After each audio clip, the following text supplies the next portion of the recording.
They said they found my journal after everything happened. Maybe that's why you're reading this now.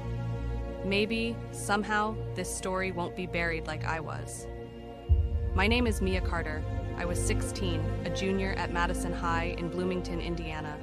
I used to dream of college, of leaving this small town for something bigger. But that was before Jake Turner became my worst nightmare. It started out so ordinary. I was that quiet girl, the one who sat in the back and rarely spoke unless a teacher called on me. Sure, people noticed me because I was considered pretty. Long brown hair, green eyes, the kind of looks that made me stand out even when I wanted to disappear. But I wasn't popular. I liked being invisible. Jake Turner, though? He was the opposite. Captain of the football team, confident, the kind of guy everyone liked. Girls had crushes on him, guys wanted to be him. I never imagined he'd even know my name. But then we were assigned seats next to each other during a math exam. It was the first time he really talked to me. "Hey, are you ready for this test?" he joked, flashing that all-American smile. My cheeks turned red, and I couldn't help but smile back. From that moment, I felt like someone had flipped a switch in my life. He started talking to me in the halls, sitting with me at lunch. It felt like a dream, being noticed by someone like him. But dreams can turn into nightmares, can't they? We started dating. At first, everything was sweet. Jake took me out to football games, introduced me to his friends. For the first time, I didn't feel invisible. I felt seen. But that feeling of being special, of being chosen by him, blinded me to what was really happening. One night, things went further than I expected. We were in his car, parked near the lake, and, well, it was my first time. He was gentle, reassuring. I thought it was a moment of love, of trust. I didn't know he had his phone hidden, recording everything. I didn't know he was capturing my most vulnerable moment, turning it into a weapon. Weeks later, I got the first text. My heart stopped when I saw it.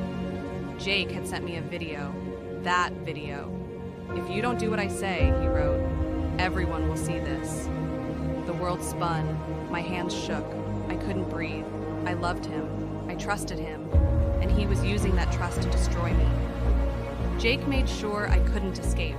He'd smile at me in school, holding my hand, playing the perfect boyfriend. But the texts kept coming.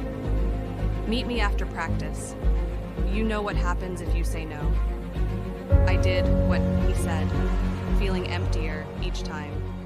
He took pieces of me, bit by bit, until I barely recognized myself.